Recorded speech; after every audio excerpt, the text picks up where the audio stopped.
Morning, Brian. Morning, Chris.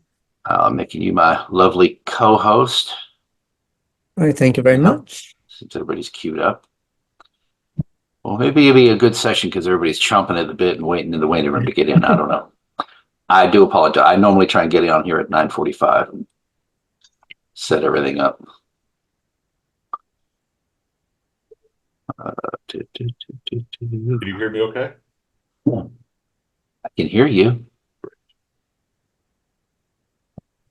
Love your avatar. Arms akimbo. Yes, indeed. Camera's not working.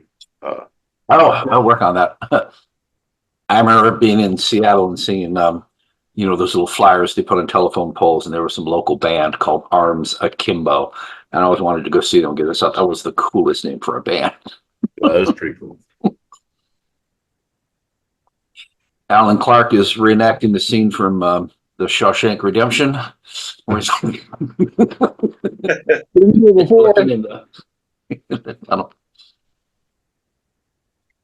All right. I think people coming in left and right. Awesome.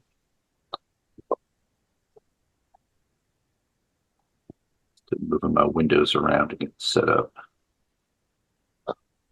Hello. Hello there. It's Robert. You see you, Worshipful. Yes.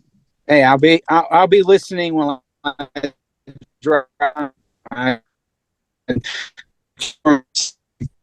Okay. Breakfast. All right. I heard some of that. So, okay. Hope Okay. you can hear us because I'll we're all just choppy. listen. Yeah. Okay. All right.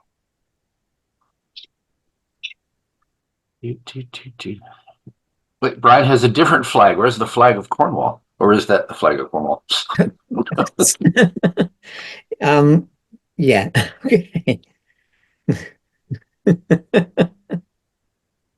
I don't know. You don't change things over there. Yeah, obviously, as you know, it's the flag of the UK. Yes, I knew that. Yeah. I was just teasing you. Just taking the mickey out of your Uncle Brian. Yes, thank you, mate.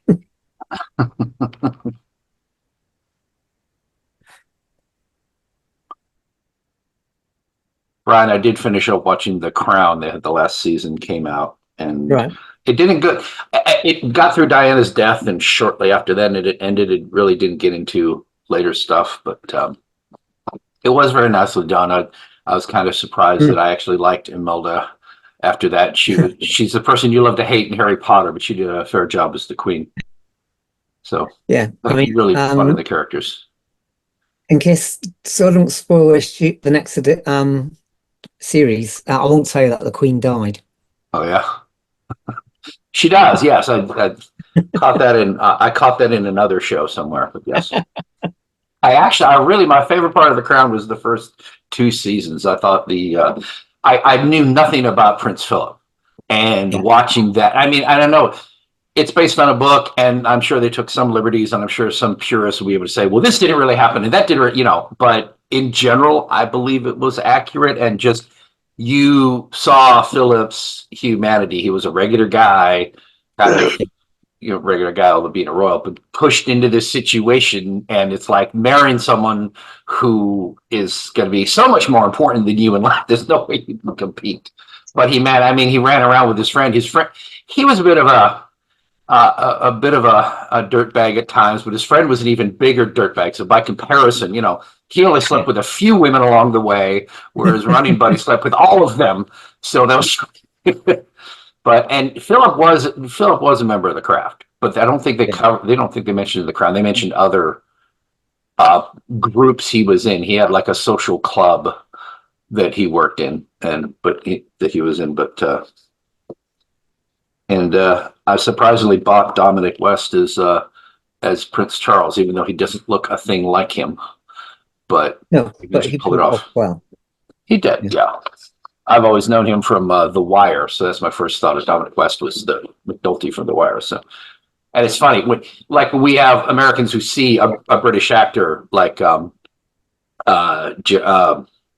what's his name? Damn it, House. I can't think of his name right now. Yeah. The actor who Hugh Hugh Laurie. Hugh Laurie, yeah. I mean, when I knew he was British and I see him in interviews or something where he's speaking with a British accent, and then most Americans watch House, and he does a proper American accent, and then somebody sees him in an interview, it's like, he's British? I have to say, in fairness, I think British actors pull off American accents much better than the reverse. We always sound cockney and awful when we tried to.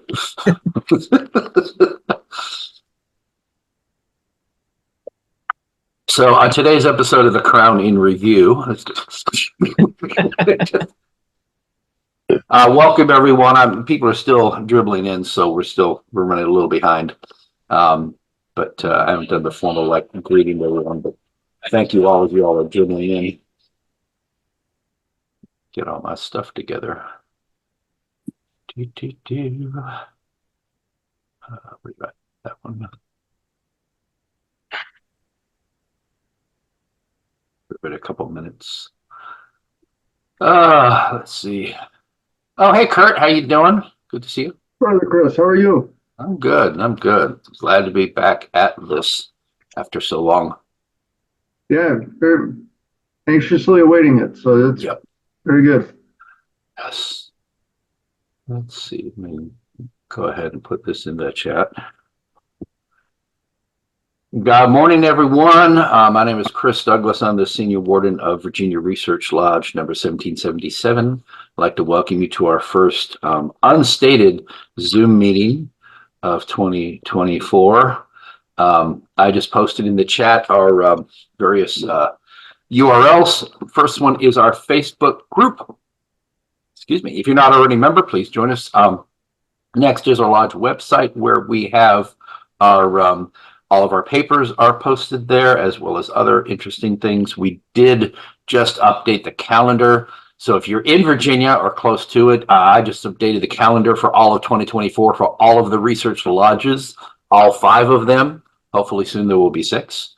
So if you're interested in going to one of them, you can see the whole calendar for the year right there, because some of them have strange meeting dates, like the 5th Saturday and such. So it's all there in one view for you. Then next is our unstated meetings on YouTube. That's the tiny URL link. You can see all of our previous ones, except for the last 2 or 3. I think I still owe a couple. And then our new YouTube channel under that, which is still being populated. So we're in the process of migrating from one to the other. And then my email address, if you're not on Facebook, you can email me to be added to our research list. So we send out a paper every week. We've been doing that for 4 years now, which is pretty cool. We have about 220, 230 or so out there. So I'm so glad to see so many of you here. I think, Brian, am I right? The last unstated we had was August of last year. Does that sound right? Yeah, I think you're right. Yes. Because I thought something else said I thought I did one in October. Maybe I planned to do one in October, but just looking back, yeah, we had our annual. We had our yep, August 5th. Wow. So I know I have a couple of them that are on YouTube. I was looking at that the other day. So we will be pushing those out hopefully soon. We had a lot going on since then. I managed to receive the 33rd degree in the Scottish Rite back in August. And that was pretty awesome. Congratulations. Thank you. That was an experience. Not just the event itself and the degree and leading up to the degree, but just hanging out at the hotel there in DC with Masons from all over the country was very cool. I kind of drifted from one group to the next. And here's a bunch of people from Montana and Idaho, and chatted with them a while. Then here's a bunch of people from Ohio and Louisiana or something, and chatted. So moving from a little cocktail party, but you have people from all over the country is kind of mind blowing. And I actually managed to get several names and actually get their contact info so I could reach out to them later. It's like, no, give me your info, and I try to take pictures of them. So, hopefully I'll stay in touch with those brothers over time. But it's very cool to go meet people. There was at least 5 people I met in DC that I know from Facebook that I've interacted with for like years, and then to get to meet them in person is like very cool. So, I really love that social media lets us as Masons go connect with people from all over the world, like this little thing we have here. And then when you get to actually meet them in person, it's pretty cool. This is something our ancestors didn't have. Omar asked me, well, what we have on our website, Omar, is the research papers presented in Virginia Research Lodge and the other research lodges in Virginia. Herodom would be available from the Scottish Rite website, and I'm not sure the particulars on that. So what we have on our website are ones that are local to Virginia Research Lodges. Oh, and I wanted to mention this. The Blue Ridge Masonic Club is in the southwestern part of the state. That's Roanoke, Blacksburg. I don't know the names of all of the towns out there, but basically I say Roanoke, but that's not precise. Radford, yes. Well, Radford's the college, but Blacksburg is the city Radford's in, correct? City. Yeah. So the point is, what? Virginia Tech is in Blacksburg. Yes. Where's Radford? Is in Blacksburg. Radford is in Radford, Virginia. Oh, Radford is a city too? Okay. See how much I know about, west of Richmond. But the point is, about 2005, that area, there was an attempt at a research lodge in that part of the state. It was called the James Noah Hillman Lodge of Research. And that only lasted a couple of years. It fell apart from lack of participation, sadly. But what we have is in Richmond, basically, is Virginia Research and Civil War, although they rarely meet there, but they're based out of there. They go all over. Then you have George Washington in Fredericksburg. You have A. Douglas Smith Jr. in Alexandria. And you have Peyton Randolph in Williamsburg. And so we've had 5 for a time. And then we had 6 briefly and it went away. And now that they're starting one again to fill the need in that part of the state. I think it's great because it's hard, for people make an effort to travel to Richmond to come to ours. But, we want to make more research lodges out there to serve a broader area of Masonry and help promote Masonic education. So that club, if you're a Virginia Mason or you're close enough to visit, that club should be getting their dispensation soon, so they become a Lodge UD, and then they will be chartered within a year of getting their UD. So once they get their letter, I think several of us should make an effort to go attend and affiliate that year, and you will become a charter member of the lodge when they get their charter at Grand Lodge. So that's a rare opportunity to be a charter member of any lodge. But to be a charter member of Research Lodge, I think is pretty cool. That's what I'm going to do. So I would definitely encourage you all. So I'll keep talking about that in our papers, in our emails and such. So anybody got any announcements or anything you wanted to talk about before I bring in our speaker? Well, he's still working on his camera. So maybe we'll give him a few minutes, but I know it's been a minute. Just wanted to take... Chris, I just wanted to take a plug that Virginia Research Lodge 1777 in April is calling a called meeting up here in Winchester, Virginia, at Winchester Hiram Lodge. Awesome. On the third Saturday in April. Very good. Okay. That's very, very good. And I believe you already have a speaker in mind who's local to that area. Yes, I do. And I even talked to him the other day about it. Excellent. Excellent. And he said he would do. Okay, that's great. Okay, I'm glad we're able to do that. For those of you who are not local, we meet in Richmond, which is basically the middle part of the state. And I live in Virginia Beach, which is down in the southeast corner by the water. And we've resumed a tradition that we had in the past where Research Lodge, Virginia Research, would go visit other parts of the state and have meetings to encourage more local Masons to attend, because it's a bit of a schlep to Richmond, and not everybody's going to do that. So to encourage more participation, last August we had a meeting in Chesapeake that I coordinated, where a good brother from North Carolina drove up. Brother, Matt Parker came and gave a talk on the rubbish of the temple, and that was great. That was a good turnout. So now our worship master, Brother Robert, is going to have one in Winchester because we have several brothers that come from that area. And I'm looking forward to seeing Winchester Hiram in person because that lodge has all of those frescoes on the wall. Yes, And it they're does, for that. and they are very nice. Yeah, I definitely want to come check those out. We had And actually there's have also- paper of it. Yeah, and there's a story behind it. Yeah. Yeah. Those. So that should be cool. So we're trying to spread the love and visit other parts of the state and get people, get other Masons excited about education in Masonry. So that's cool that we're able to do that. So we have a lot going on. Chris, you ever get your camera going? Or are you still working on that? No, but I think we're just gonna have to deal with my avatar. Okay. All right. As long as let me see if I can screen share. Okay.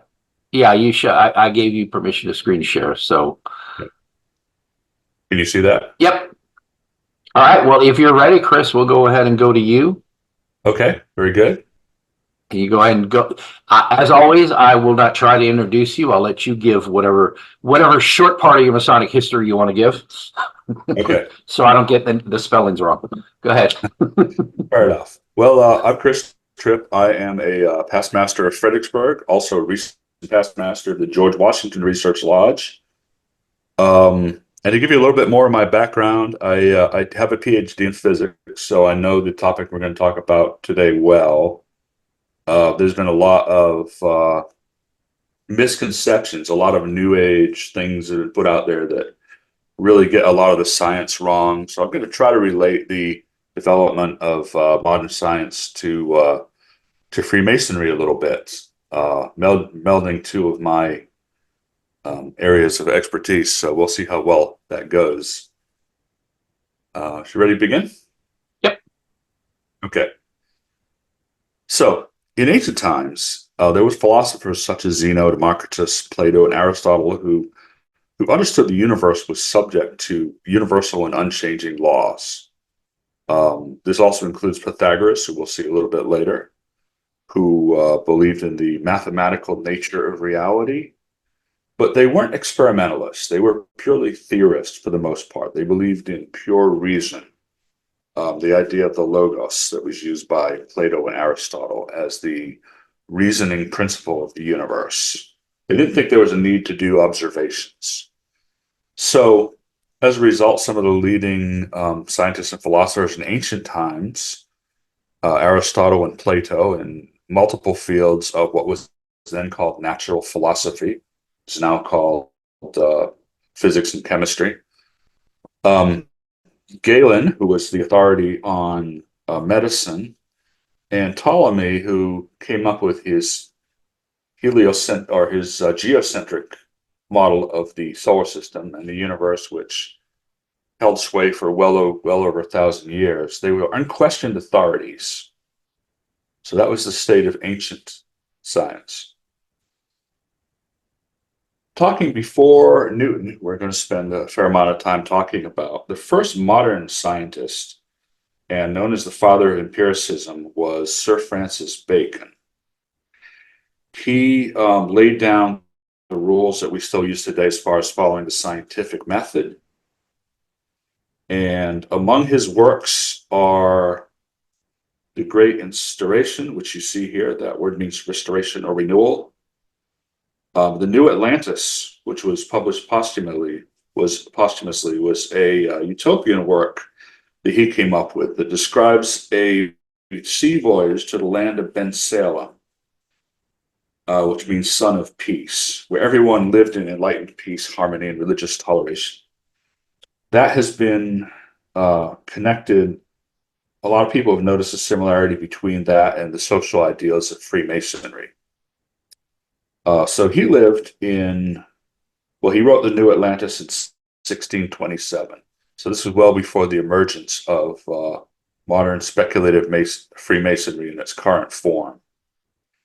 You'll notice over here that striking resemblance to some of our symbols. We have the two columns.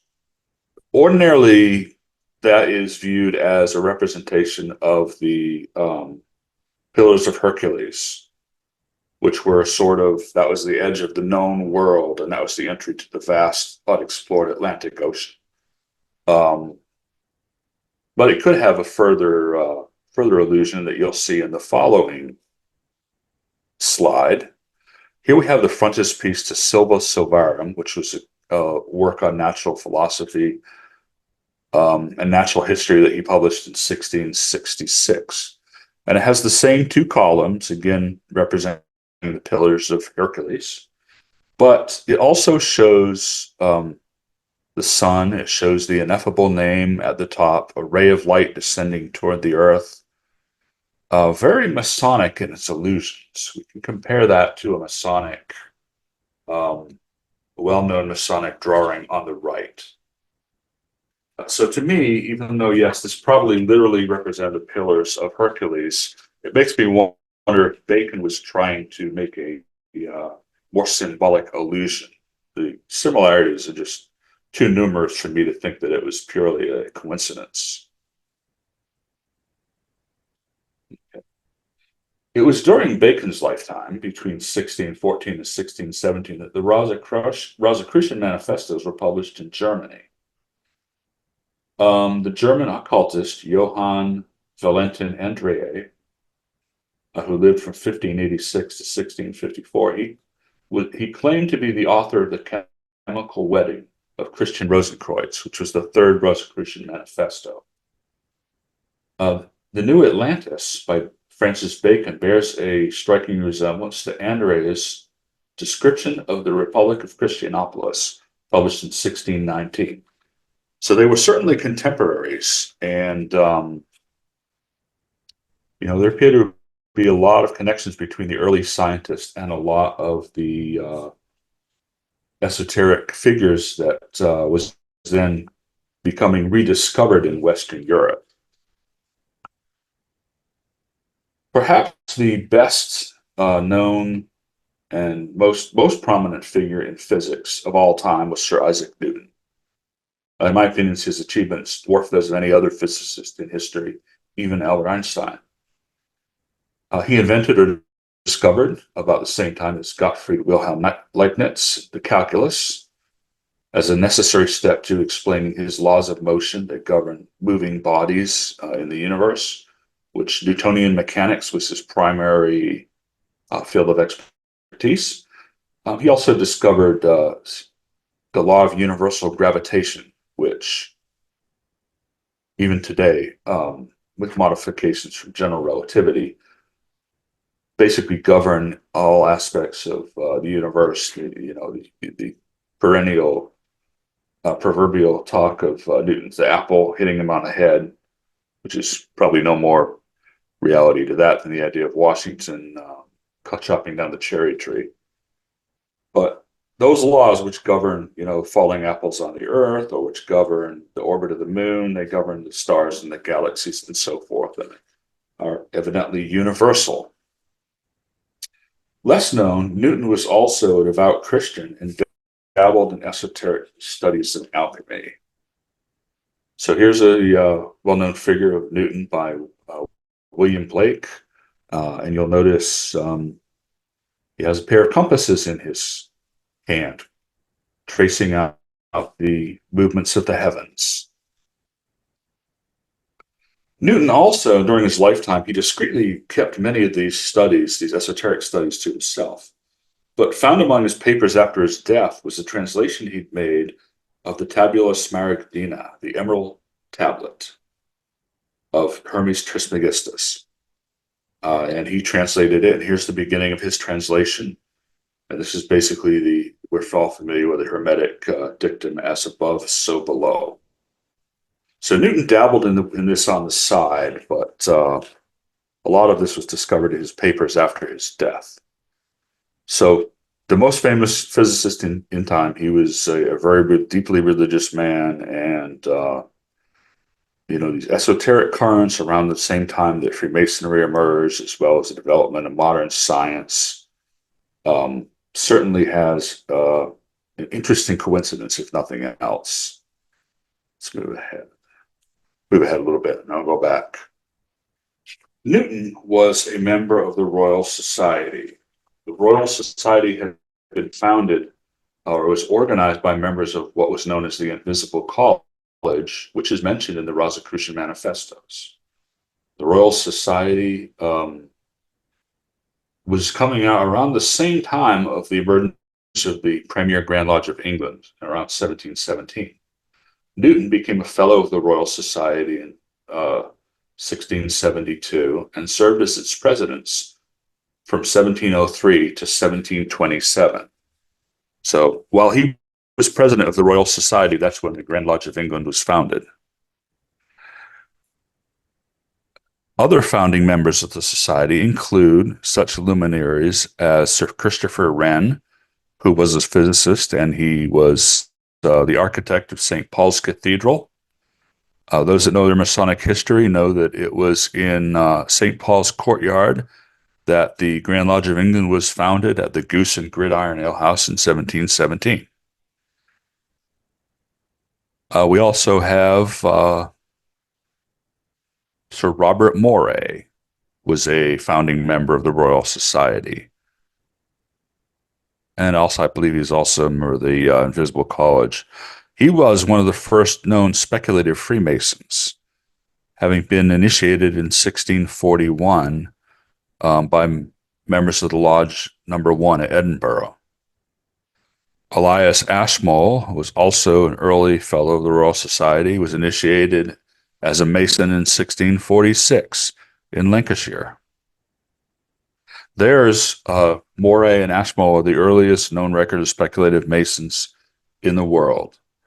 And they were scientists and they were members of the Royal Society as well as being Masons. And finally, we have one of Newton's key assistants was John de Sagalier. Besides being known as an accomplished physicist in his own right and promoting Newtonian physics, even writing a review of one of Newton's books, he was known to Masonic history by being a founding member of the Premier Grand Lodge of England and the Third Grand Master from 1719 to 1720. Helped rework the ritual, and he assisted in the compiling of Anderson's constitutions in 1723.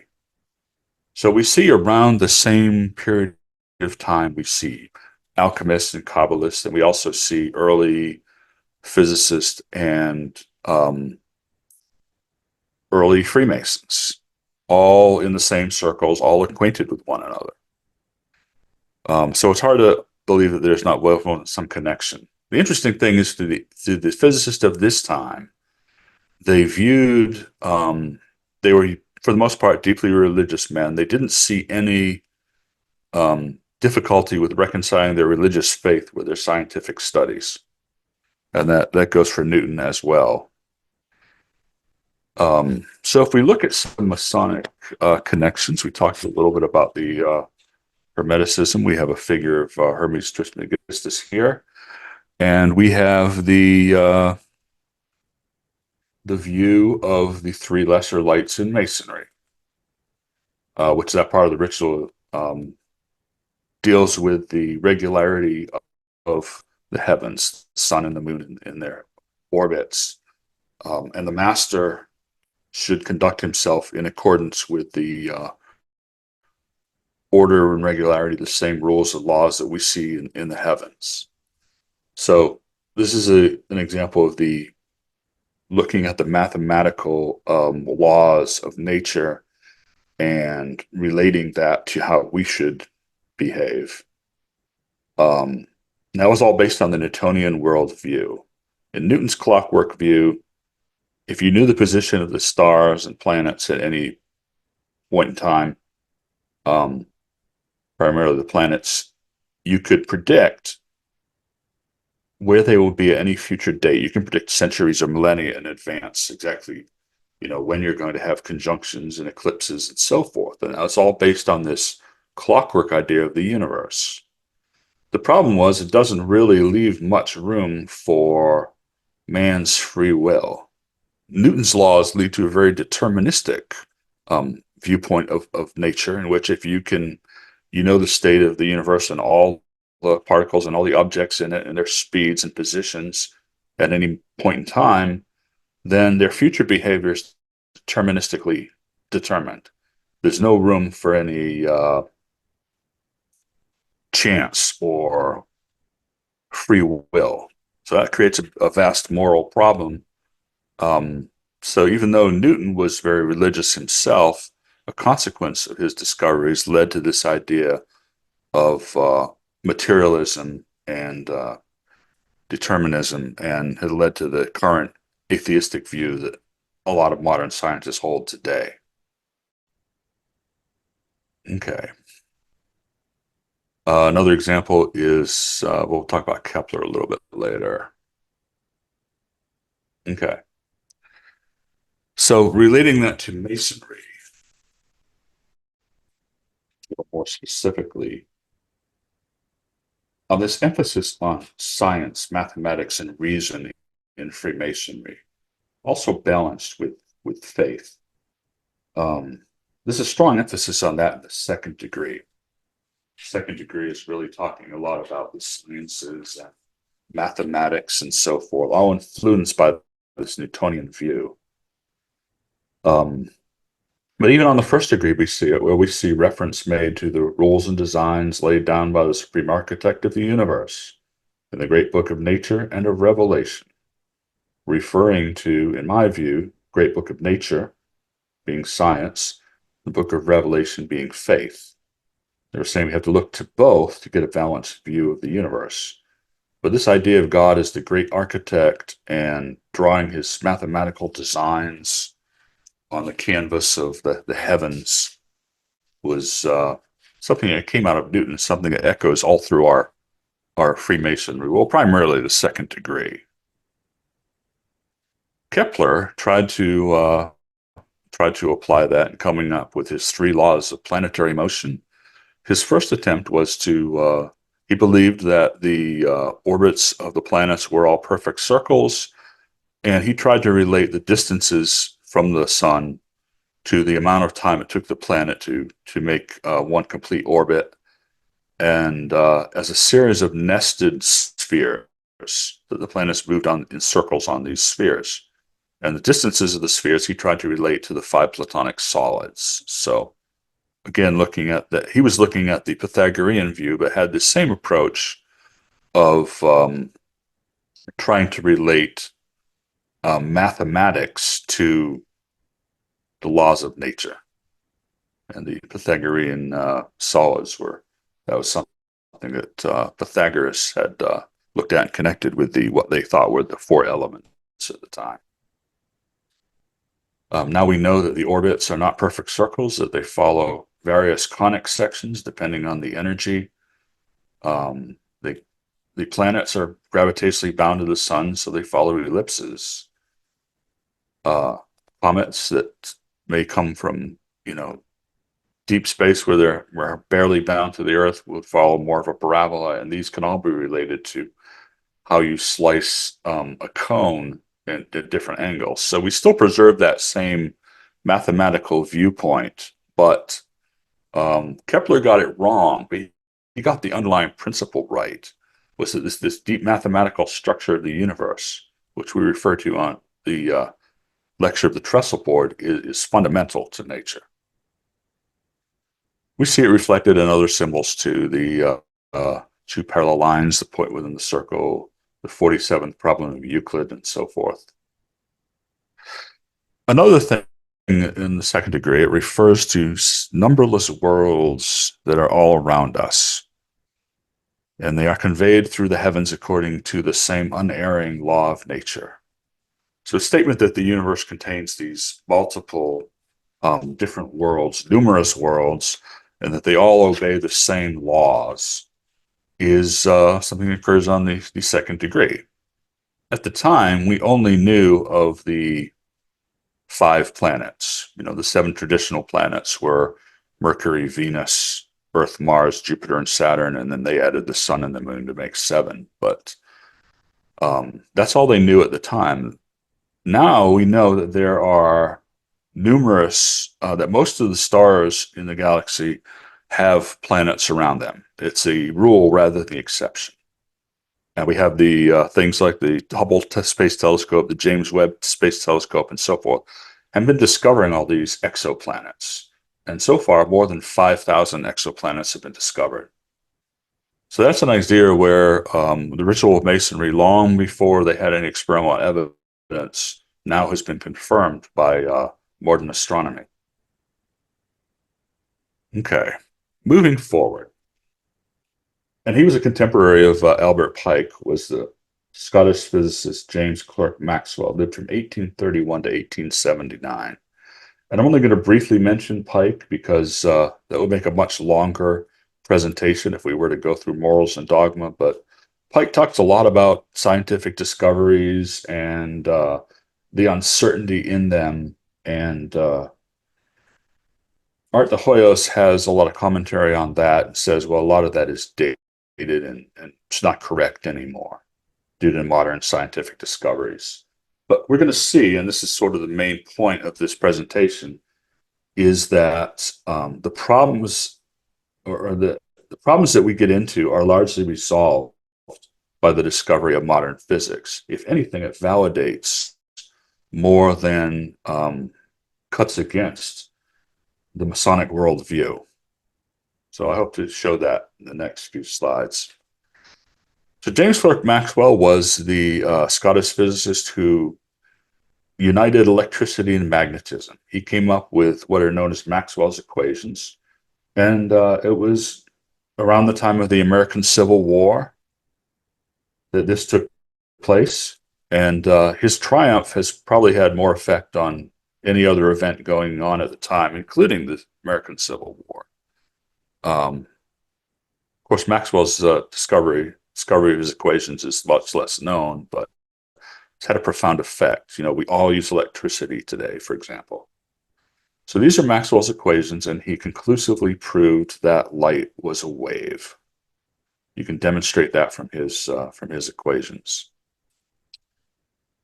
So it persisted, and after Newton and Maxwell, basically the state of science was we thought we had pretty much discovered everything there was to discover.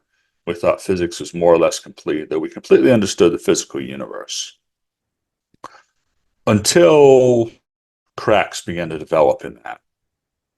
And the first one was really discovery of black body radiation, which I'm not going to talk about much, but it's basically if you take a glowing piece of metal and you hold it in a fire, it glows. At low temperature, it'll glow red. At a higher temperature, it'll glow blue. So the spectrum of light that comes off of it is determined by the temperature that it's at. And you can predict the spectrum as a function of temperature very closely. And problem is that if you apply Newtonian physics and Maxwell's equations to that, you get a completely wrong result. So physicists were trying to explain this. Also, Newton's equations of motion and Maxwell's equations of electromagnetism are inconsistent because they predict that the speed of light should change, as a function of the speed of the observer. And it was actually a physicist, Arthur Michelson, who helped, Arthur Michelson, who was a Freemason. He was a member of George Washington Lodge number 21 in New York City.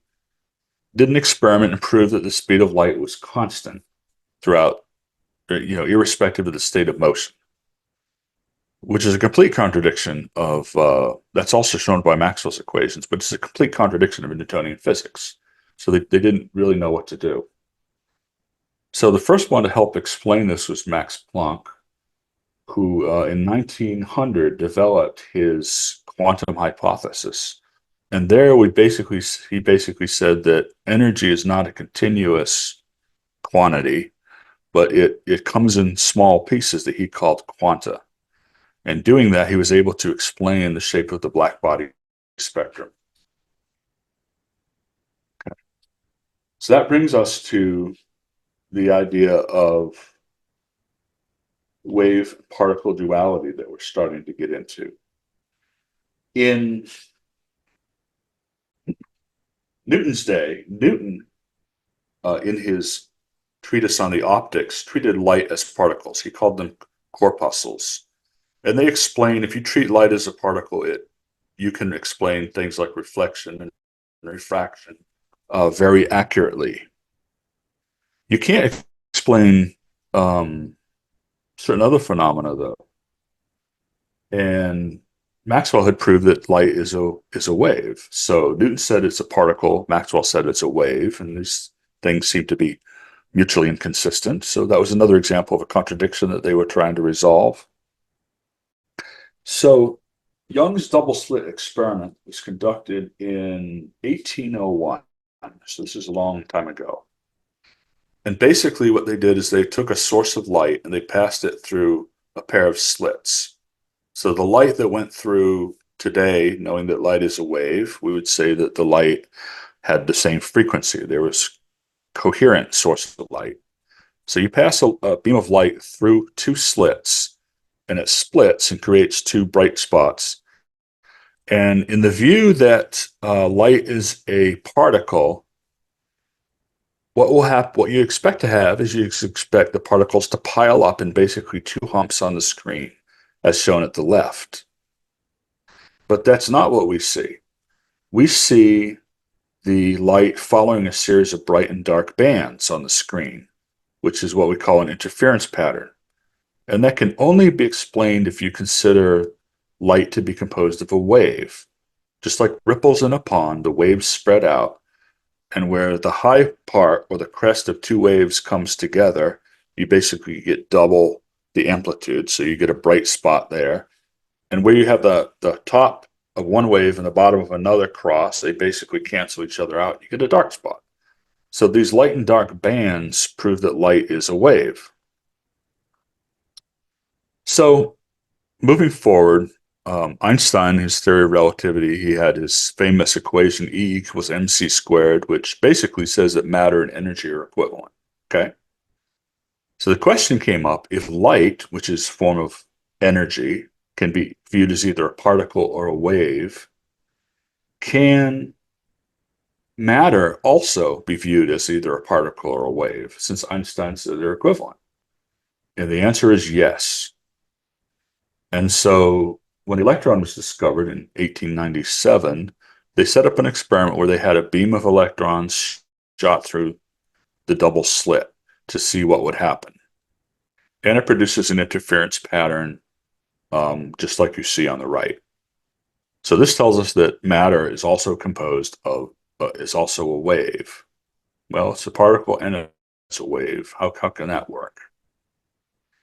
So we had this dichotomy, but we have this idea of duality between a wave and a particle. And basically, if you try to take a measurement of where if you shoot a single electron one at a time through the screen, through the two holes, you don't know which hole it's going to go through, but you just shoot an electron toward the holes, and then you measure on the screen where it showed up, like on a piece of film, for example.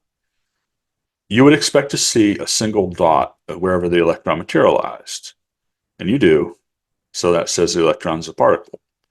But if you do this one at a time, even if you shoot one electron through the apparatus at a time, and you do it repeatedly, you'd expect to build up a hump. But you don't. You still get an interference pattern, which is extremely weird. And that's telling us that the light is acting, it's acting as if the electron splits. It doesn't know which hole to go through, so it basically splits. And part of it goes through one hole, and part of it goes through the other, and interferes with itself to produce this interference pattern of light and dark bands on the screen, which is completely against what we had in not ancient physics, but in classical physics in the 1800s. I'll come back to that in a minute. So in 1924, Louis de Broglie came up with his theory of matter waves. It said that matter is also a wave. And then it was left to Erwin Schrödinger in 1926 to come up with his concept of wave mechanics. And he came up with this, what we call the Schrödinger equation, and it basically governs how matter waves or energy waves, it can be applied to either one, propagate through through space. And the idea he came up with was it leads to what's known as a wave function, which is, it's complicated, but the explanation that's put on that is that the wave function represents, it's a solution to the Schrodinger equation, but it represents basically the probability that that the particle is going to be in a particular location at a particular time. Under Newtonian physics, if you know the position and velocities of all your particles at any moment in time, you can predict with infinite precision where it will be at any future time. It's completely deterministic. Schrodinger introduced the idea of probability into physics, which is saying that if you know where a position of a particle is at the moment, and you come back later and you measure its position again, you can't predict with certainty where it will be. You can only predict the probability that it will be in a certain location at a certain time. So what that does is that breaks away from the strictly Newtonian deterministic worldview, and it introduces chance, and it introduces some room for free will, because we have this idea of the collapse of the wave function. So the wave function can exist in several different states, and each one has a different energy. So just like Planck said, the energy of a particle was not continuous, it was just discrete. So it can only take on certain energies. And if you could find the particle to a box, which we have here on the right, it can only take certain energies, and those are called energy levels, and each one has the wave function that's associated with it. So the particle can be in one of these several what we call quantum states. But until we measure it, we don't know which state it's in. So we have to consider them, basically all the quantum states, to be jumbled together. So this is the idea that we may have, for instance, light is a form of energy, so it's governed by these waves. And if we have a light wave at different energies, the higher the energy, the higher the frequency it'll have. Okay, so shown here are several waves with different frequencies. And until we measure the energy, we don't know which wave corresponds to that particle at that moment. So we basically add them all together. And the result, when we do, is we get more of a localized wave, which Schrodinger called a wave packet. And that's the true form of the wave function, which is basically summing together all the possibilities of the state of the particle at that moment in time. Now, when we observe it, when we make a measurement, try to measure the energy or the position, the momentum of the particle, it's going to collapse basically into one of these constituent waves. So the act of observation, just the fact of looking at it, will cause the wave function to change. So this not only removes the idea of determinism and introduces chance to the equation, it also introduces a role with the observer. And physicists at the time debated heavily what that meant. But it seems to imply that an observer, which has to be a conscious agent of some form, is part of the physical system, that you can't separate the observer from the thing being observed, that you have to consider it together as a combined system. This is very abstract, so I'm going to relate it to the idea of the graphic equalizer over here, where anyone familiar with that, you have all these different, the gain of several different channels. Each channel has a different frequency. So basically, by changing the gain on each channel, you can add up a whole bunch of these waves, and you can produce any waveform that you're interested in reproducing. If you were to only choose one channel, that would be the equivalent of basically all the other ones collapsing and you being left with a single wave at a single frequency.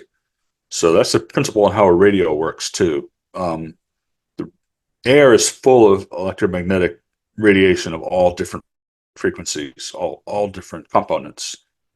What you're doing with it when you tune into a particular radio station, you're basically zeroing in on a very narrow band of frequency and amplifying basically only those signals with that particular frequency. That's how AM radio works. So it's kind of an analogy to understand this idea of the wave function and what happens when you interact with an observer. And that leads to Heisenberg's uncertainty principle, which is introducing uncertainty into physics.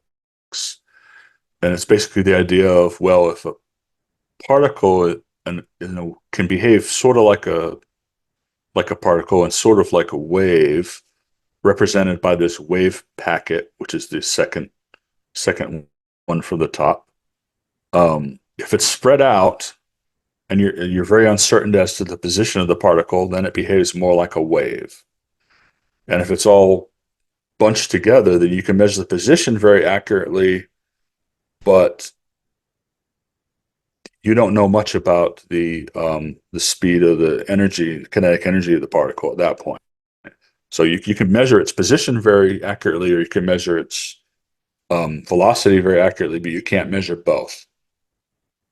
So we have not only the introduction of chance, we have the introduction of uncertainty.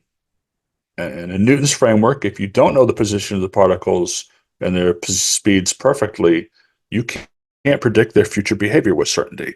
So that leads to this very probabilistic worldview, which Einstein utterly rejected. He said basically that God does not play dice with the universe. That was Einstein's view. Einstein was really the last of the classical physicists. He wasn't really a modern physics in any usual sense. I'll go back to Einstein for a minute and talk about the Michelson-Morley experiment. Remember, Arthur Michelson was a brother. And what they did is they split a beam. Of course, they didn't have lasers then, but they split a beam of light with a partially transparent mirror into two beams, recombined them and looked at the interference pattern. And they could predict what kind of pattern they would get depending on the speed of light in direction A and direction B. And the idea was if they aligned it in the direction the Earth was rotating, then the speed of light should be different than it should at right angles to that. And they attempted to measure the speed of light. What they were trying to do was to detect this ether that was theorized to fill all space, and now we know doesn't exist. And it showed that the speed of light was constant everywhere, which was a real problem, and that was one of Einstein's major discoveries. And I'm going to relate that to Freemasonry, because light in Masonry is a symbol of divine truth and wisdom. And so the discovery of the constancy of the speed of light, regardless of the observer, means that light is an absolute. This reminds me of the line in our Inner Apprentice lecture where it says, "Truth is a divine attribute and the foundation of every virtue." So this idea of absolute truth that we're to search for is, to me, it's goes right along with this discovery that light is truth and light is absolute throughout the universe. Speed of light, that is. Okay. All right. So let's move on to more, how does this all apply to Mason?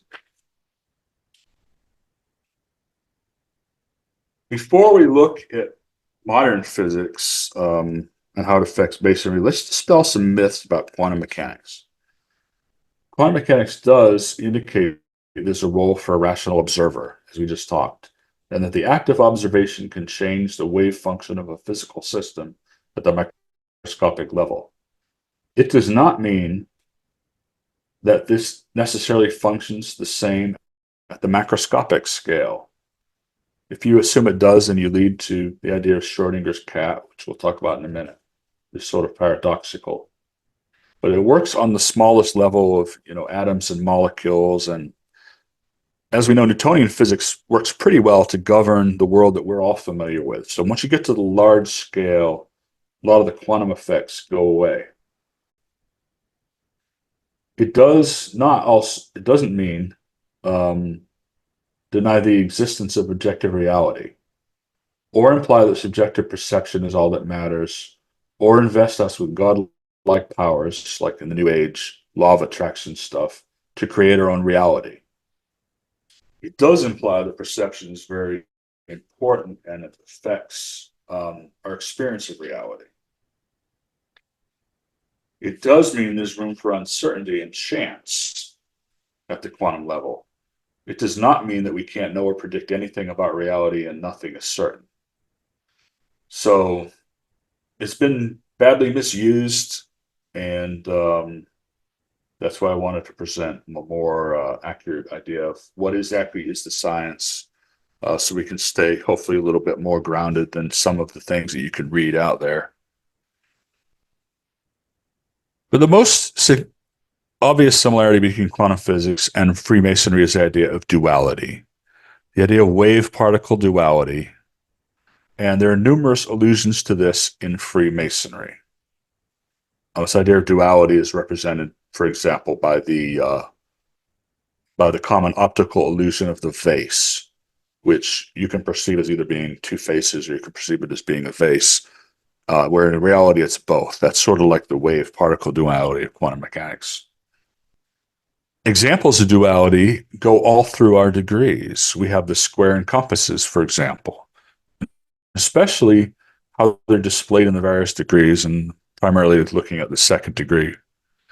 We have the light and dark squares of the Mosaic pavement. We have the rough and perfect ashlar. We have the Holy Saints John, and so on and so forth. In Scottish Rite Masonry, we have the double-headed eagle, one looking to the east and one looking to the west. So this is echoed over and over again in our lodges. And next, I will show you the 7 Hermetic principles as outlined in the Kabbalah. This is a book that was written in 1908, and there were 7 principles laid out. One is the principle of mentalism. That is the idea that all is mental, that the universe is mental. And we'll see shortly that that gets into things like the simulation hypothesis of the universe. But the idea of mentalism, that mental universe is primary and the physical universe is basically a manifestation of that, can be viewed as a reflection of the role of the observer in influence the behavior of quantum states. Now, notice this was written in 1908, so this precedes most of the discoveries, including Schrodinger's, formulation of quantum mechanics in 1926. Principle of correspondence, macrocosm versus the microcosm. That's the idea of as above, so below. The principle of vibration, that everything in the universe consists of vibrations, basically, and as you increase your consciousness, you move to higher and higher frequencies. This can be viewed as analogous to the matter waves that were discovered in the early days of the 20th century. Principle of polarity, again, wave-particle duality. Principle of rhythm, ebb and flow of waves. Everything is composed of waves. Principle of cause and effect, well, that's really a consequence of Newtonian determinism, which we've seen is mostly, but not completely true. There's some room for deviation to that due to chance and uncertainty, as we've seen. And the principle of gender, which is basically another allusion to duality in nature. So I read this and I see, and this is a fairly modern book that was written. It's not as old as some of the other Hermetic writings, like the Corpus Hermeticum and so forth, but it does embody a lot of the principles that were shortly to emerge in theoretical physics. One other thing I want to point out is the the preparation of the candidate. It's interestingly that it's said that the candidate he's not naked and he's not clothed. He's not barefoot and he's not shod. He enters the lodge in an indeterminate state, which you could view as the superposition of different quantum states. This is similar to the idea of Schrodinger's cat. If you blow up the laws of quantum physics to the large world, you have this concept of you have a box, and you can't see inside the box, and in it there's a cat. And basically what they say is the basic mechanism is there's a radioactive atom, which if it decays, which is a matter of chance because it's a quantum system, if it decays, it will cause a bottle of poison to be broken open and kill the cat. And if it doesn't decay, it won't kill the cat. So it's basically an experiment blowing up things that occur with this strange superposition state of uncertainty at the quantum level up to the large world that we live in. And when you open the box, either you're going to find a live cat or you're going to find a dead cat. So as soon as you try to observe it, it's going to collapse into one of the two states. But the idea is that while the box is closed, you don't know what's in the box. It's sort of half alive and half dead. So we have this concept of duality, which related to the two columns. Also related to the columns bear striking resemblance to the Kabbalistic tree of life. To me, they did not know that the Earth was round at the time. Some of the Greeks knew that, but I don't think the Hebrews knew that. So, to me, that striking resemblance to the spheres of the Sephirot on the tree of life, and the two columns represent two sides of the duality. He enters in this dual state. It's interesting to me also that the candidate is blindfolded at the time, which means he can't observe what state he's in. So while he's unable to perceive his reality, he is in a quantum state effectively. Okay.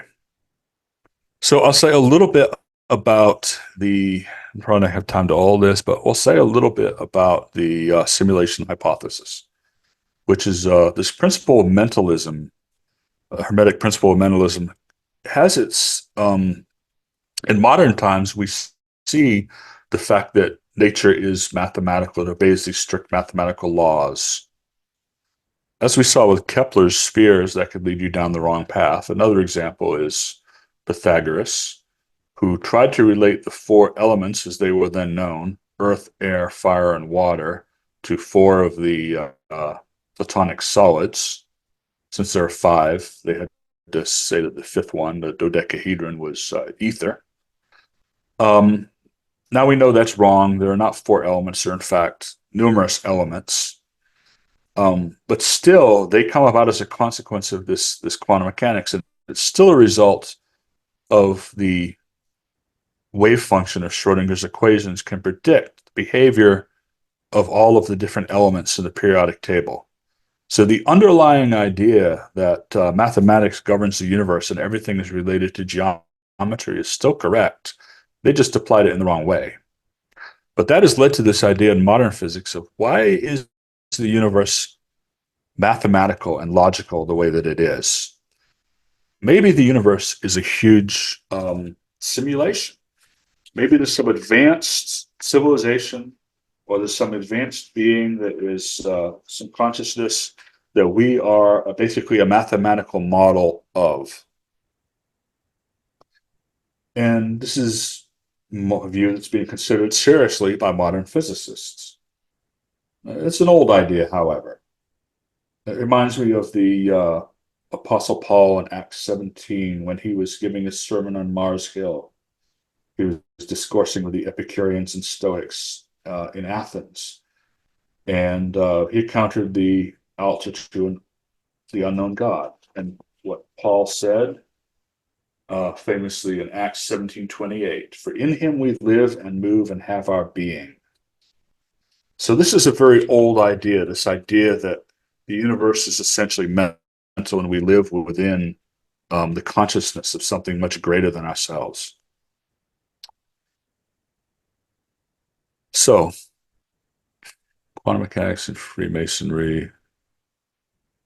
Look at cosmology for a bit. We already talked about the idea of numberless worlds all around us and how that's been validated by modern science.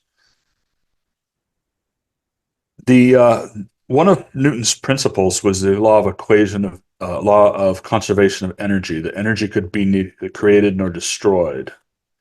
This led astronomers and cosmologists to postulate the idea that, well, if energy cannot be created or destroyed, there could not have been any definite beginning to the universe. So they leads to the steady state model of the universe. The universe has always existed, different form perhaps. Total energy and matter content of the universe is constant over time. We know that this is not true because we now know about the expansion of the universe, and this has been theorized as the Big Bang, which the Big Bang was come up with actually by a Catholic priest, George Lemaitre, who realized that Einstein's equations of general relativity led to this idea of the expanding universe. So science assumed that, materialistic science assumed that the universe had always existed in a steady state form, whereas it took a priest to come in and basically show that the creation of the universe was basically to bring that back into science. In Lurianic Kabbalah, we have this concept of the emanation of the universe through the mind of God, basically through numerous steps. And this idea of tzimtzum, which is that God had to contract himself from part of the universe in order to fill it with matter. To me, this idea is basically, we have the sovereignty of God. We have this idea of moral determinism, which basically rules out man's moral responsibility. And how do you reconcile man's free will with the deterministic universe and the sovereignty of God? And to me, this contraction is basically God allowing room in the universe for the will of man to persist. Kind of like we have this role of uncertainty and chance in quantum mechanics, where it's mostly deterministic, but we have a little bit of room for uncertainty and for the observer to influence his reality. More recently, the idea has been the Big Bang theory has come under question, and we have this idea of the expanding and contracting universe, where we go through a series of Big Bangs in a never-ending cycle. And this has been postulated by Roger Penrose, who was a winner of the Nobel Prize in Physics. It's very similar to the idea of the cycle of samsara in Hinduism. We have this continuous rebirth, death and rebirth. Interestingly, and I'll end with this, many of the early physicists early quantum physicists, I should say, started to rediscover some element of spirituality in reality. Not the Christianity of Newton and Bacon and others at that time. They haven't come back to that for the most part, although there are a lot of religious scientists out there.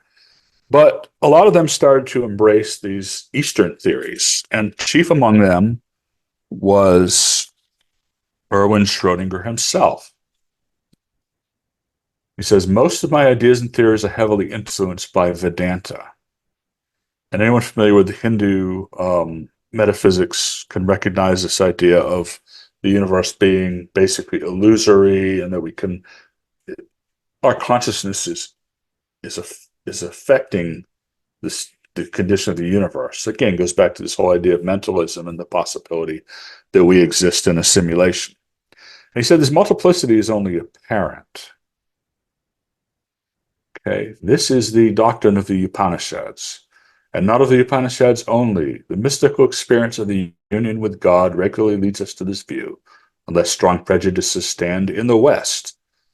Again, thinking of the duality with the Scottish right ego looking east and west. So that was Erwin Schrödinger, the pioneer of quantum mechanics, and if not religious in the traditional sense, certainly a very spiritual man. This idea of the multiplicity resolving itself it's illusory and it's really unity, kind of reminds me of the idea of the camp. You have the outermost, the multiplicity of the nonagon, and then it moves to the heptagon and so forth. And finally, you come to a point in the center. The Scottish Rite Masons will understand what we're talking about there. So I'll leave you with that idea that science and religion are not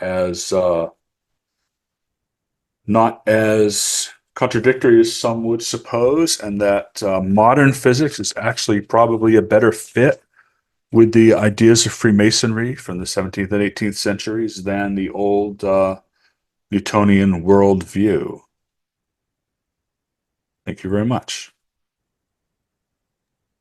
Thank you, Brother Tripp. Your last screen was blank, so I don't know I'm sorry if I cut off your share early, but you went to a blank screen. So we had enough time to look at it. Yes, thank you. I really appreciate. There was a lot. You did bring it back around to masonry. It was not. I mean, it was a good overview of physics, I think. But I like how you did relate it to the craft as well. Any questions from anyone here in the? Want to make a question or a comment on the presentation?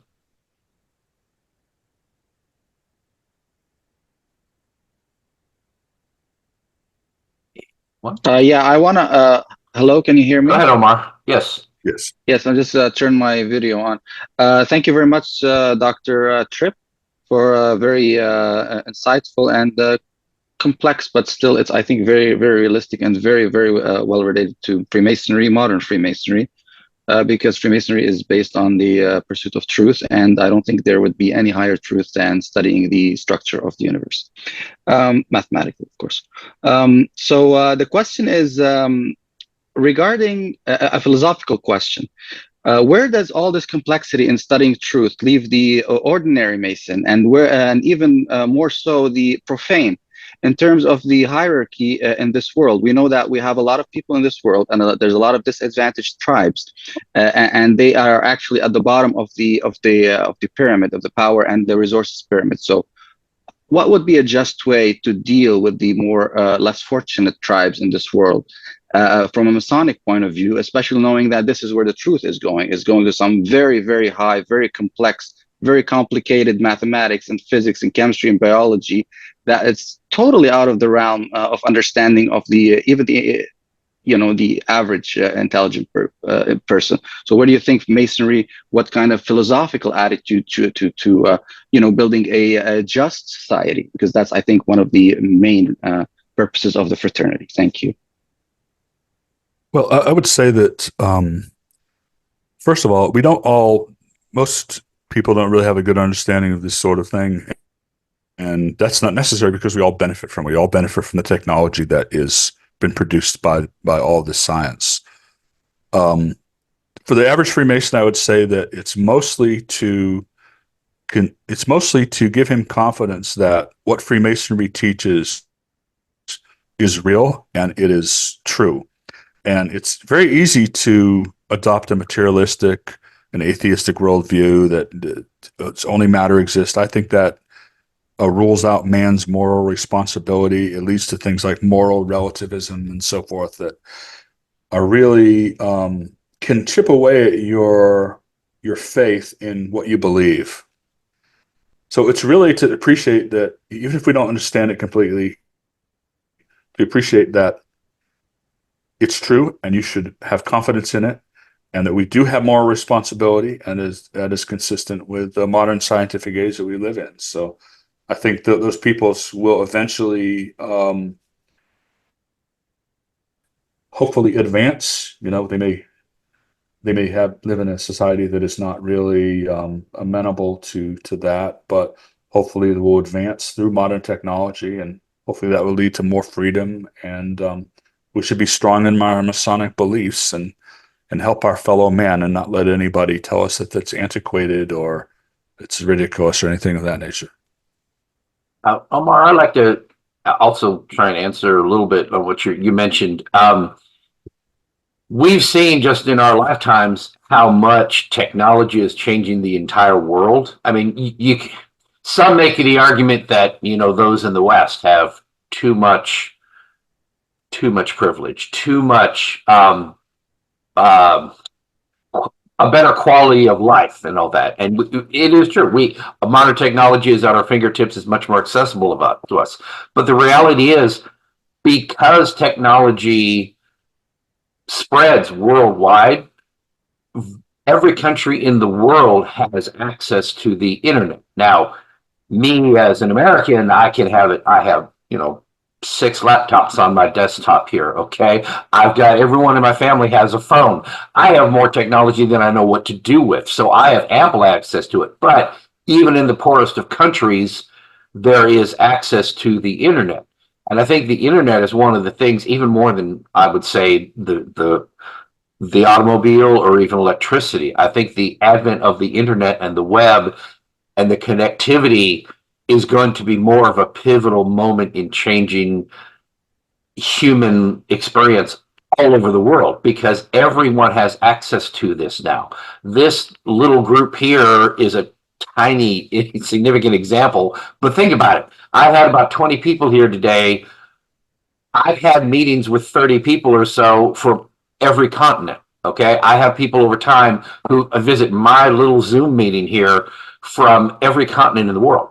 We bring people together. The web gives us the ability for people who live everywhere in the world to get access to things that would be unthinkable just 50 years ago. If you lived in Africa, there was no chance you would have a chance to go to America and study at an American university, or go to England and study at Oxford, or you just simply would not have access. Your libraries might have a few books, but you couldn't go study the great works. You couldn't travel to the Louvre and see all of the artwork of the world. But with an internet connection, you have access to everything I have access to. So the internet is the great equalizer, because technology has made information available to virtually everyone. Now, most of us waste a good deal of that, and we spend our time arguing politics or looking at cat videos, but we have the technology if we choose to be productive with it. So I think, honestly, that the advent of the internet and accessibility to the whole world, you get exposed also to ideas that normally you're not exposed to. Think about every revolution in the last 20 years where people were able to rally together and connect and plan how to overcome a tyrannical government, because they could all connect to each other. And that's why tyrannical governments want to shut down the internet in their country, because they don't want people to have access to information, to be able to talk, to be able to collaborate, to be able to plan against them. So I would say the internet is a great equalizer. You don't have to understand how the internet works to use it. It's on your phone. So, I mean, that's a good example of some really smart people, really creative people put this stuff together for you. You don't have to really understand it to take full advantage of it. It's right there for you to consume. So maybe that's how we equalize things in the world, is give everybody access to information, and the good ideas rise to the top and the bad ideas get rejected. Because, like the Soviets in the Cold War, once Russians realized they could have blue jeans and they could have rock and roll and all the things these decadent Americans have, they look at it and say, well, that ain't so decadent. I wouldn't mind some blue jeans. I kind of like this Chuck Berry. When people have access and they have choices, they tend to choose the things that are beneficial to them. And they realize that their government is withholding things from them. So I would think that's how we make things equal. And we as Masons, all we can do is keep doing what we're doing, put our ideas out into the world, share these things we have, share these ideas, share the knowledge that we've been preserving, and make it accessible to more people. Thank you very much, brother Chris Douglas. Yeah, I just want to, if the time allows to, I want to just expound a little bit on the question. And now that I've heard the answers, so I was not just talking about the third world. They would probably be a little bit intimidated by the technology, the hyper technology, if you want to say, in the West, where where the Renaissance up to the Enlightenment took place, which brought all the technology and all the human rights that we everybody enjoys in the world. They are still in the third world countries, developing countries.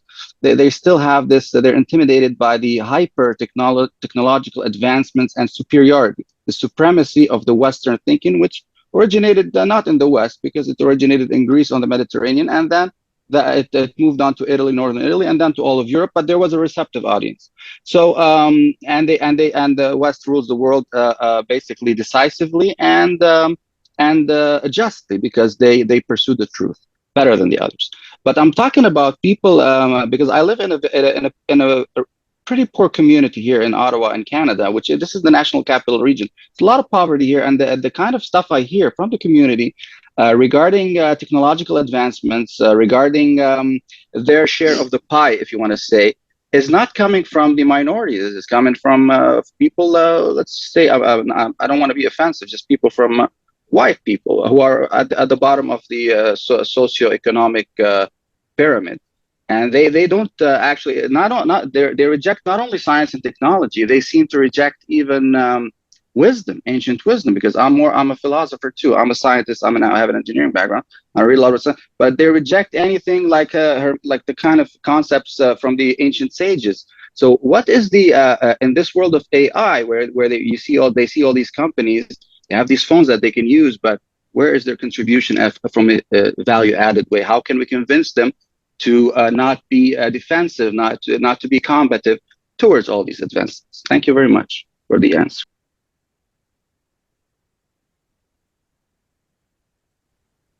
I would say you can lead a horse to water, right? I'm not only concerned about somebody who rejects something that's wisdom that's put right in front of them. They have access to it. If you complain that you don't have access to something that's a valid argument, let's make it more accessible. If you choose to cling to your ignorance, and I see it a lot, I can't help you. You're going to do what you're going to do. I can't persuade you that you're wrong if you are so strongly believe that modern technology is bad, that accessibility things is these ancient wisdom. I'm bothered a bit by the prevailing notion out there in the world that, and by the way, the West does include Europe. You said we're not, the West is not America per se. It's more, the West is Europe and the mindset of the Reformation, which led about to all of the ideas that actually led to Freemasonry, which led to creating a country here in the United States based on the idea of man is equal. So that's all Western technology, modern Western philosophy came from the Enlightenment and the Reformation, where basically the king is not above everybody else. He's not better than anybody else. He's not above the law. All men are equal. All men have equal rights. We all have the same rights. That idea was instrumental in forming this country. But I mean, there are people today who say somehow we're wrong. We've modernized the world, but somehow we're wrong. But I've yet to see anything presented in its place. It's sort of like, let's attack Western society. Let's attack straight, white, male, Christian, Europeans. Let's attack all of you, You're wrong, you're wrong, you're wrong. It's like, well, what do you offer in its place? What is better? Show me what philosophy you have that's better. But we never see that. It's simply, if you don't mind, yeah, go ahead. They're offering Hamas ideology and basically. I mean, that's what I'm saying. Yeah, exactly. So I want to get to the point now. So basically you're saying if they're ignorant and we are giving them 100% accessibility through the internet, through public libraries. Even there's a lot of public libraries where I live. Nobody reads nothing. So so basically you got people who think like Hamas, who are not born Muslims, who are not from that ethnic religious group, and who have the same philosophy. So they're objectively, if you speak of Ayn Rand, for example, they're objectively the same people. Should we deal with them the same way? And they live here amongst us. I don't know. I mean, you bring up some pretty heavy stuff. I would say if you're not violent, I'm not going to do anything to stop you. You can have whatever opinion you want. I believe in the free exchange of ideas. I have a huge problem with censorship myself. I think the solution to speech you don't agree with is simply more speech. If you have a contrary view to what I believe, great, present it and we can debate it. We can consider the merits of it. Well, I can point to the success of my ideology. You can point to the success of yours. I think fanaticism is a huge problem in the world. I think it's interesting to point out, if you think about it, because guys, I'm on Facebook all the time, probably too much, my wife would say. I'm contacted by people. I'm kind of a lightning rod. People contact me, message me all the time about Masonry. How do I become a Mason? And half the time, it's hard to reason out if these people are just fakes, if it's some kind of elaborate catfishing scam or something because they approach me about becoming a Mason. I treat them as genuine until they show me wrong. Sometimes they are just scam. They're not trying to cheat me per se, but they're trying to get, I don't know, like a visa to come to the US. It's like, I don't own a business. I can't help you with your getting a job here. I can't help you start a business, but I'll tell you what Freemasonry is if you want access to it. The point is, people contact me because I'm out there and they ask about joining Masonry. And I give them my standard spiel, and I've set up a Facebook page where I explain, you know, how do you become a Mason and how to Google the Grand Lodge in your country. Almost every single time someone approaches me about becoming a Mason, they live in a country where Masonry is forbidden. And I say, I'm sorry, you live in Lebanon. The government of Lebanon will not allow Masonry. And I've told people, it's like, I don't want to tell you to get up and move, but if being a Mason is so important to you, you will never be one in the country you live in because the government you live under won't allow us to exist. So, that's reality. And I just want to point out, virtually every country that bans Masonry has some sort of fanaticist theocracy government in place. So governments, my government is oppressive at times. Every government can be oppressive and tyrannical at times in some degrees. But the governments that are the most, if you want to ask if a government's oppressive or not, ask if they allow any kind of church or mosque or synagogue to exist. Ask if they allow Freemasonry to exist. Because if they don't, Freemasonry is not banned in Italy, not now, but it was under Mussolini. Freemasonry is not banned in England. Freemasonry is not banned in America or Canada. The free countries allow Freemasonry. Even countries that aren't mostly free allow Freemasonry. It's only a certain few that do not. So you need to ask, what is the government so afraid of they won't let Freemasonry take root? Go ahead, Omar. Yes, thank you very much. Just a little bit correction, if you don't mind, regarding Lebanon specifically, because I lived in the country. I was born here, but I lived half of my life in Canada and Lebanon. I lived some part of my life in the Emirates, United Arab Emirates too. It's not banned in Lebanon, actually, Freemasonry, but it's not banned. It's banned actually, but you're right about the whole Islamic and Arab world. It's banned everywhere. Syria, for example, if you are caught in Syria as a Freemason, they can execute X. But in Lebanon, actually, I wouldn't say it's flourishing. It's kind of hush hush because you have some 70% of the country are Muslims, and it's pretty much all Islamic denominations, Shia and Sunni. They ban Freemasonry because they think it's some sort of they are conspiracy theorists, just like a lot of conspiracy theorists who live here and who are objectively on the far left and far right. They are the allies of the fanatic Muslims, who are 75% of the Islamic world. It's a disaster. But actually, so Israel, Lebanon, Turkey, and I think Morocco, they allow it. Everybody else, it's banned under penalty of death. And you're right, in general. I'm sorry, that was off the top of my head without looking it up. I thought it was Lebanon. There's another. I can go dig through my messages and find for you if you want the specific ones, but there are numerous countries where someone contacted me and said, I live here, I want to be a Mason, and I go Google it. I make the effort, and most of them are under the Grand Lodge of England or Scotland, right? Where they have like your provisional Grand Lodges out there. So if you Google like Grand Lodge of Liberia or something, there isn't one, but there is a provincial provincial Grand Lodge of like Liberia or something under the Grand Lodge of England. So there is Masonry there, but it's under England. But I mean, there are a few specific countries, and I did some digging. In fact, I when you reached out to Brian, a couple of people, and I'm like, hey, is there Masonry in this country? So I'm sorry if Lebanon was not the one. That was off the top of my head. But the point remains, there are several countries where you are not, you could be a Mason and live there, but you're not going to be able to be attending a lodge. And so that was the point. Sorry if I got the country wrong. No, it's fine. It's actually, you're right in that as I said, it's hush hush because it's frowned upon in Lebanon, even Right. where it's frowned upon because there's a lot of Islamic fanaticism in Lebanon. Lebanon is not Christian as it used to be when the Republic was formed in 1920 after World War I. It's 70% Muslims, and as I said, 75% of Muslims have the same ideology as Bin Laden. So we have to, and this is actually part of the problem in the U.S. and Canada, is that all these Muslims are coming in. They have the same ideas about everything as those who, as the countries which they're, as the majority of people in their home countries. And but something about Freemasonry in Lebanon, actually, the Grand Lodge of Scotland has a district. I know the guy actually. I met him here through one of the Zoom meetings, and the United Grand Lodge of England doesn't have any district lodge there, but there's a lot of irregular Freemasonry in Lebanon. Apparently, up to 60%. I once read a paper, irregular Masonry, the clandestine kind of brands, and about 40% are regular. One of them is actually chartered by the Grand Lodge of New York, but they are quite hush hush because as you were right about the spirit of what you said, that they can be in danger. You're right, 100%, and they have nothing of the freedom we have here. I can walk here around. I tell people I have a book of Masonic philosophy.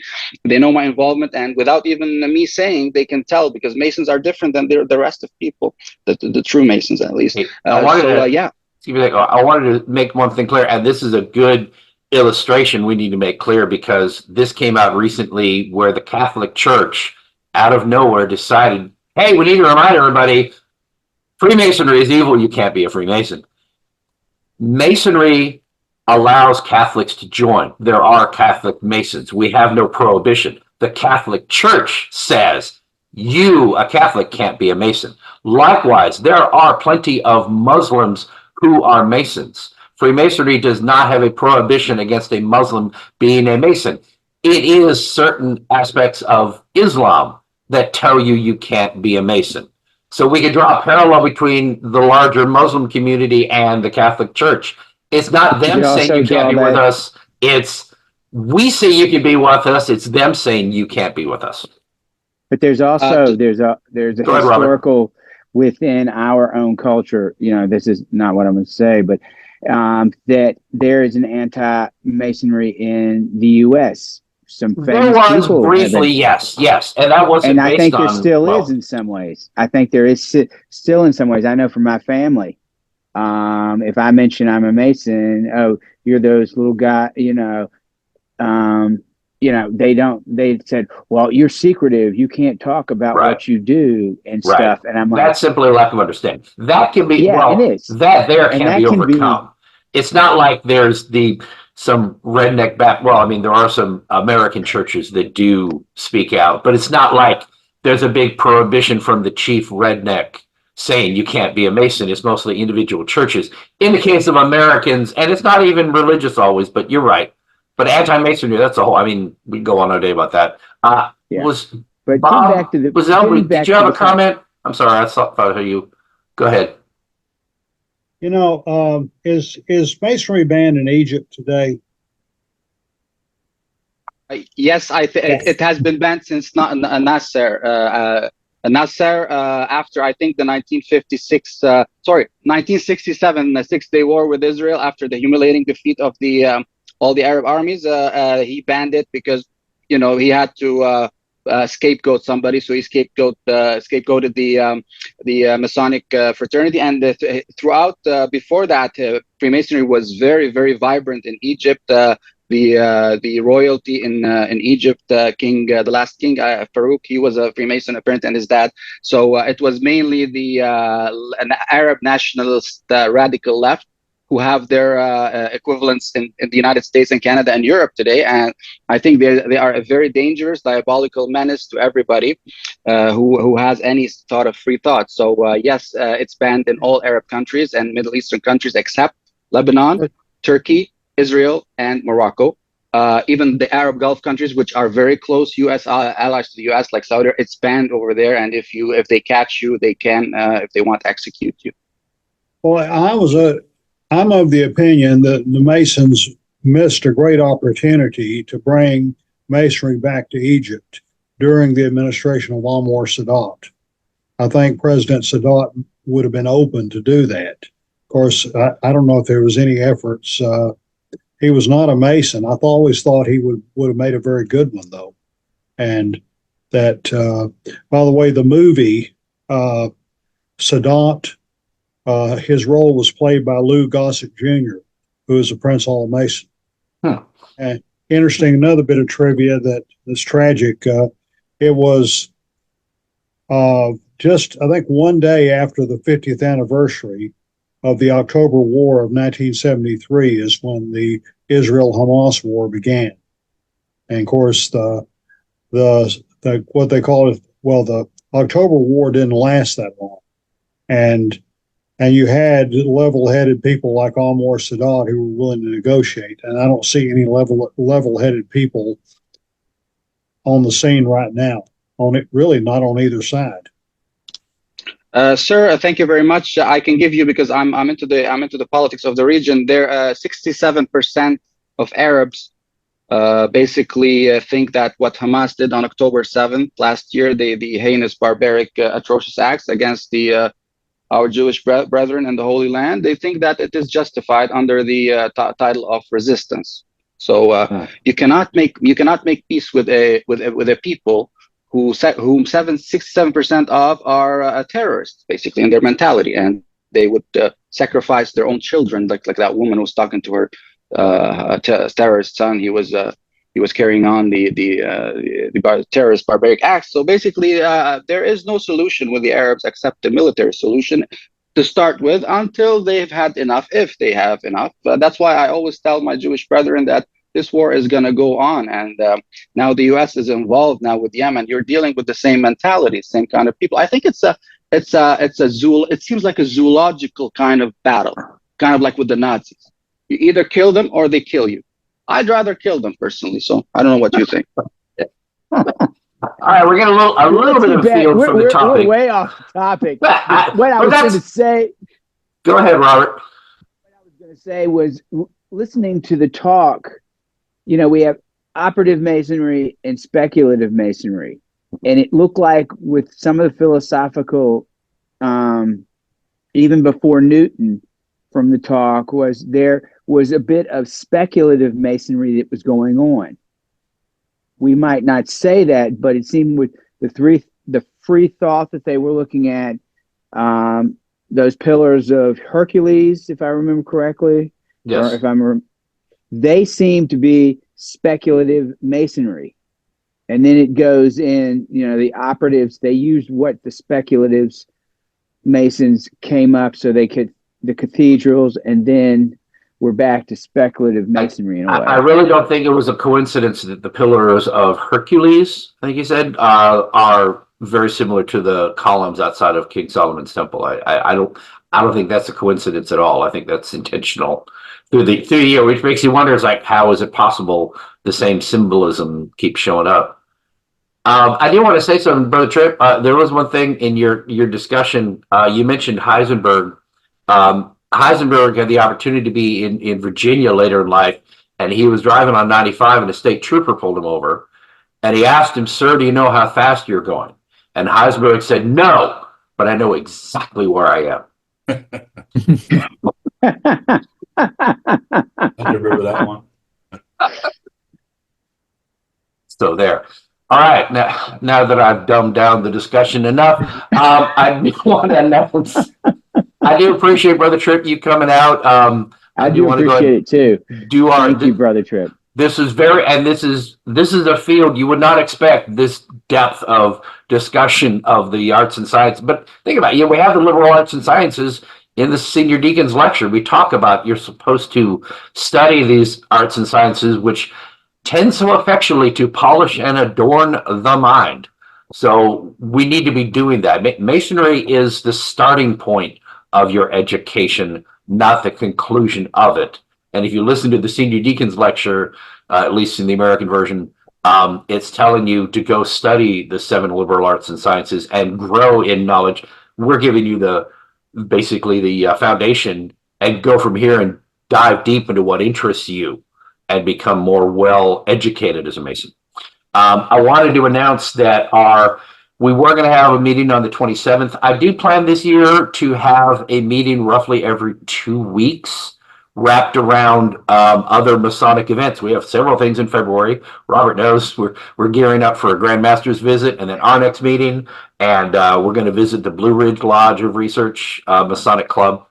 But I was going to have something on the 27th of January, which is in 2 weeks, but that is our DLC. And so I should be attending that right here in District 35. So our next one will be February 10th at 10 a.m. as always. And another Chris, myself, will be your speaker. I'm presenting a paper written by Benjamin Hill entitled Masonic Stones. Brother Hill is a member, he's a past district deputy, very active in the Royal Arch, and he has written several papers we presented over the years. He will be there, but his health is such that he doesn't feel comfortable trying to speak for that length of time. So he asked me if I would read his paper, and I'm honored to. So it's his paper, but I'm going to read it, and he'll be there with us, and that should be good. That's on the 10th, and then we have other ones coming up in February, well, later in February and in March, but I'll announce those as we go along. So we do have several being planned. We do plan to have one every couple of weeks, and there are other local events that I'll promote in the emails and such. We can actually attend a meeting in person if you're in the area. So any last questions from Brother Tripp or any other announcements before we wrap this up? Again, thank you all for coming. Thank you all for sticking around. We had almost 18 at one time, but I know people are dropping off, so it's a good time to wrap it up. Thank you again, Brother Tripp. I look forward to seeing you on the 3rd at the Grand Master's official visit. Yeah, for sure. Thank you. And if you're here in Virginia and you haven't already, you can sign up for the Grand Master's official visit to our research district. That'll be February 3rd in Fredericksburg. And that should be interesting. Looking forward to that. And your wives can come to that. All right, brothers. Thank you all very much for attending our first Zoom of 2024. Hopefully we'll do better by having them more regularly. And it's assuming that I can line up speakers. So it should be good to plan to have more panel discussions this year too. That should be interesting. So y'all take care.